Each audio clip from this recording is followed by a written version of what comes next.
ရောင်းသားတွေကိုရိုက်နှက်ညှဉ်းပန်းတဲ့မြေပိုင်ရှင်တထေးကြီးကိုစုံမဖို့အတွက်တရောင်းသားခေါင်းဆောင်မာတင်ကကြံစီတယ်အဲ့ဒီတိုင်းပြည်ရဲ့ဥပဒေမှာမြေပိုင်ရှင်တထေးကြီးတည်းရဲ့ပိုင်တဲ့အတွင်းတရောင်းသားတစ်ယောက်သေဆုံးခဲ့ရင်တထေးကြီးနဲ့မိသားစုဟာဇန်နိတ်အဖြစ်ပြောင်းလဲရမယ်လက်နဲ့တိုးထိမိရင်တရောင်းသားရဲ့ကျွန်ဖြစ်ရမယ်လို့ပြဋ္ဌာန်းထားတယ်မာတင်ကတပည့်တွေကို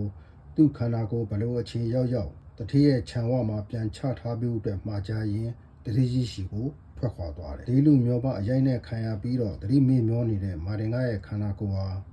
မနေ့တိုင်းခြံဝမှာပြန်ရောက်လာတဲ့အတွက်တန်နန်နဲ့အစုံတထေးကြီးကိုယ်တိုင်ထွက်ပြီးမေးမြန်းစုံစမ်းတဲ့အခါမှာတထေးသမီးလာထူမှဒီနေရာကထွက်ခွာမယ်လို့ဖြေကြားခဲ့တယ်ဥပဒေအတိုင်းတထေးသမီးဟာတရောင်းစားမယားဖြစ်ပြီးရက်တကာလှဲ့လေတောင်းရန်စားတော့ခဲ့ဇရက်ပေါ်မှာမာတင်ကအဲ့ရင်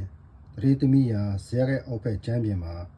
အိတ်ဆက်တယ်အမှန်တန်လိမ်မာပြီးလင်းဝတ်တရားကိုလည်းကြည်ပြောတယ်မာတင်ကတထေးသမီးပေါ်မှာစိတ်နဲ့တောင်ပြစ်မှားမှုမရှိမြေပိုင်ရှင်တထေးကြီးကိုစုံမရာမှာဂျာကတစားကန်ဖြစ်သွားတဲ့တထေးသမီးအတွက်စင်မကောင်းဖြစ်တဲ့မာတင်ကဒီလိုတွေးမိတိုင်းပြည်မှာမျိုးသမီးတယောက်အတွက်အမြင့်ဆုံးဟာမိဘကောင်ကြီးဖြစ်တယ်ဘရင်ဟာတကော80ပတ်နဲ့ပြေဆုံးတဲ့ရသိတရဲ့စကားကိုနားထောင်တယ်ဒီလိုတွေးပြီးတော့မာတင်ကတောထွက်တရားဓမ္မကိုကျင့်ကြံတယ်3နှစ်3မိုးကြာတဲ့အခါမှာတကော80ပတ်ပြေဆုံးတဲ့ရသိတပါဖြစ်လာတယ်တထေးသမီးရှိရာကိုဇံဖြင့်ကြွလာပြီးအခုလာမဲ့လာပြည့်ညမှာမာတင်ကရသိဟာလာဝင်းကြီးအထက်ကခွဲထွက်ပြီးဤနေရာသို့ဇံဖြင့်ကြွလာကတရားထူးဒေသနာများကိုဟောကြားမယ်လို့တိုင်းပြည်ကိုတည်င်းလွှင့်စေတယ်မာတင်ကရဲ့အစွမ်းတတ္တိကို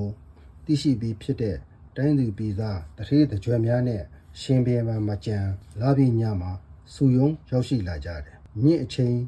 လာဝင်းကြီးထွက်ပေါ်လာတဲ့အခါမှာမာတင်ကရသိဟာဇံကကြွပြီးလာဝင်းကြီးရှိမှသွားရက်တယ်တဖြည်းဖြည်းမြေပြင်ကိုဆင်းသက်လာတယ်မင်းစပူးထူးခဲ့တဲ့အဖြစ်ကိုမြင်ရလို့ဩော်တောင်းနဲ့ဩဝါပေးကြတယ်မာတင်ကရသိဟာတရားတွေကိုဟောကြားပြီးတဲ့နောက်တထေးသမီးကိုလက်ညှိုးညွှန်ပြီးဤမုံမြတ်သောသရိုးသမီးနှင့်လက်ထပ်ထိမ်းများပြီးရရှိလာသောကလေးတငယ်သည်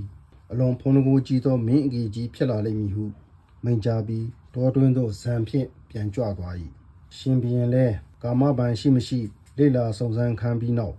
မိဖုရားကောင်ကြီးဖြစ်သိမ့်ပိုက်လိုက်တယ်